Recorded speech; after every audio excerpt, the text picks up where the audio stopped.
السلام علیکم، کیسے ہیں آپ سب؟ دعا ہے کہ آپ سب اللہ پاک کی امان میں خیر و عافیت کے ساتھ ہوں۔ واقعہ مباہلہ کیوں پیش آیا؟ آیات مباہلہ کا نزول کیوں ہوا؟ مباہلہ کیا ہے؟ مباہلہ کے معنی ایک دوسرے پر لعن و نفرین کرنے کے ہیں۔ دو افراد یا دو گروہ جو اپنے آپ کو حق بجانب سمجھتے ہیں، دونوں ایک دوسرے کے مقابلے میں بارگاہ الہی میں التجا کرتے ہیں کہ اگر تم حق پر ہو اور میں باطل ہوں تو اللہ پاک مجھے ہلاک کرے، اور اگر میں حق پر ہوں اور تم باطل ہو تو اللہ پاک تمہیں ہلاک کرے۔ پھر یہی بات دوسرا فریق بھی کہے تو اسے مباہلہ کہا جاتا ہے۔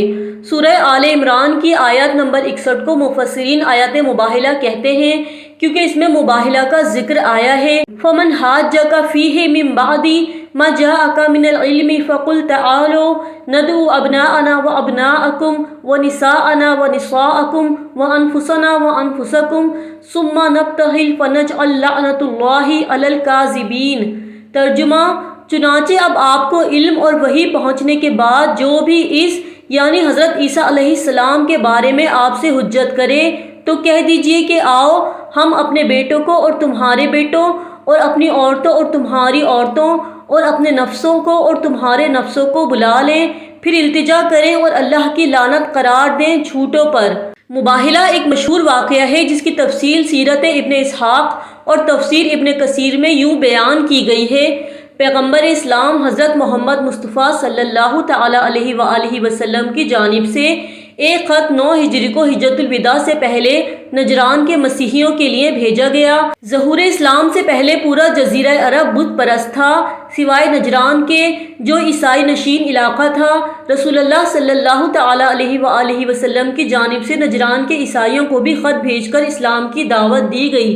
نجران کے بشپ ابو حارثہ آپ کے خط کو غور سے پڑھنے کے بعد مختلف علمی و مذہبی شخصیات پر مشتمل کمیٹی تشکیل دیتا ہے۔ کمیٹی غور و فکر کے بعد فیصلہ کرتی ہے کہ نجران سے ایک وفد مدینہ بھیجا جائے جو محمد صلی اللہ تعالی علیہ وآلہ وسلم کے نبوت کے دلائل کی قریب سے جانچ پڑتال کرے۔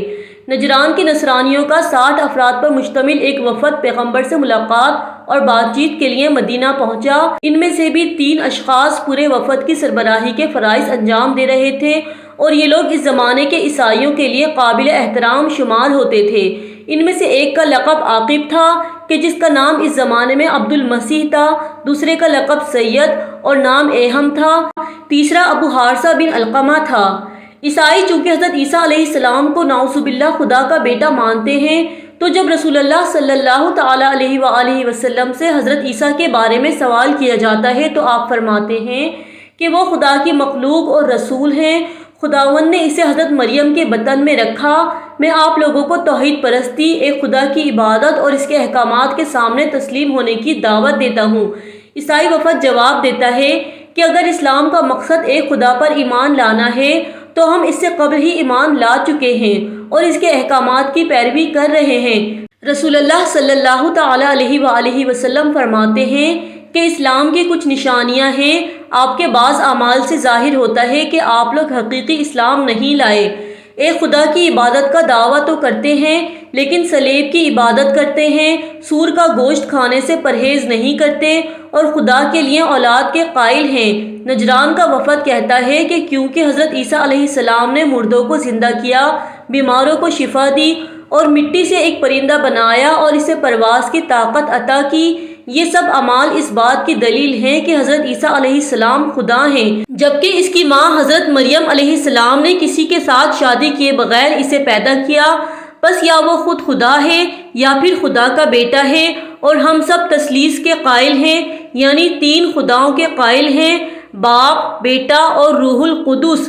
اس موقع پر یہ آیت نازل ہوئی۔ ترجمہ: عیسیٰ کی مثال آدم کی طرح ہے کہ خدا نے اسے مٹی سے پیدا کیا۔ خدا نے کہا موجود ہو تو وہ فوراً وجود میں آ گیا۔ رسول اللہ صلی اللہ تعالی علیہ وآلہ وسلم نے یہ آیت ان کو سنائی اور فرمایا اگر باپ نہ ہونا اس بات کی دلیل ہے کہ وہ خدا کا بیٹا ہے تو حضرت آدم علیہ السلام اس منصب کے زیادہ لائق ہیں کیونکہ ان کا نہ باپ ہے اور نہ ہی ماں۔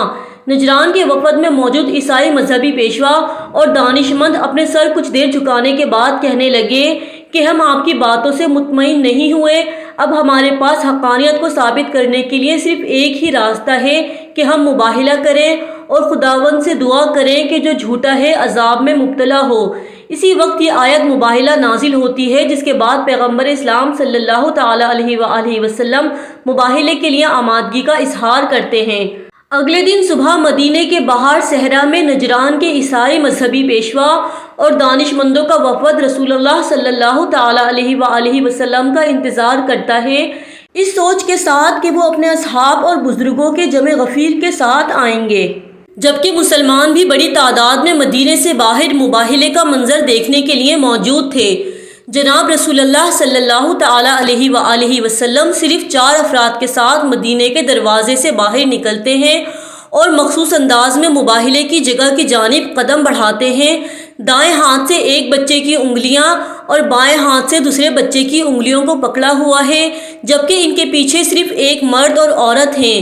عیسائی اس منظر کو دیکھنے کے بعد وہاں موجود مسلمانوں سے پوچھتے ہیں کہ یہ کون لوگ ہیں۔ انہیں بتایا جاتا ہے کہ یہ پیغمبر صلی اللہ تعالی علیہ وآلہ وسلم کے چچا زاد بھائی اور داماد اور آپ صلی اللہ تعالی علیہ وآلہ وسلم کے نزدیک لوگوں میں سب سے زیادہ مقبول اور پسندیدہ شخص ہیں۔ یہ عورت پیغمبر کی بیٹی فاطمہ ہے، جو پیغمبر کے لیے سب لوگوں سے زیادہ پیاری ہیں، اور یہ 2 بچے علی اور فاطمہ کے فرزند اور ان کے نواسے ہیں۔ رسول اللہ صلی اللہ تعالی علیہ وآلہ وسلم نے خدا کے حکم کی مکمل تعمیل کرتے ہوئے جہاں اپنے بیٹوں کو لانے کا حکم ہوا وہاں امام حسن و حسین علیہ السلام کو لائے، جہاں اپنی عورتوں کو لانے کا حکم ہوا وہاں حضرت فاطمہ رضی اللہ تعالی عنہا کو لائے، اور جہاں اپنی جان کو لانے کا حکم ہوا وہاں حضرت علی علیہ السلام کو لے کر آئے۔ یہ منظر دیکھ کر عیسائی پیشوا اور دانش مند کانپنے لگے کہ پیغمبر اسلام صلی اللہ تعالی علیہ وآلہ وسلم اپنے بزرگوں اور اصحاب کی بجائے اپنے معصوم بچوں، اکلوتی بیٹی اور جانشین کے ساتھ مباہلے کے لیے تشریف لائے ہیں، جو اس بات کی دلیل ہے کہ انہیں اپنی دعا پر کامل اعتماد اور یقین ہے۔ رسول اللہ صلی اللہ تعالی علیہ وآلہ وسلم مباہلے کی جگہ پہنچنے کے بعد اپنی عبا یا چادر کو کھولتے ہیں اور 5 افراد عبا کے نیچے آ جاتے ہیں۔ آپ مباہلے کے لیے 2 زانوں ہو کر بیٹھ جاتے ہیں۔ سید اور عاقب، جو عیسائی وفد کے اراکین اور ان کے رہنما تھے، اپنے بیٹوں کو لے کر مباہلے کے لیے آتے ہیں۔ ابو حارثہ کہتا ہے، خدا کی قسم محمد صلی اللہ تعالی علیہ وآلہ وسلم کچھ اس انداز میں بیٹھے ہیں جس طرح کے انبیاء مباہلے کے لیے بیٹھا کرتے ہیں، اور پھر پلٹ گیا۔ سید نے پوچھا، کہاں جا رہے ہو؟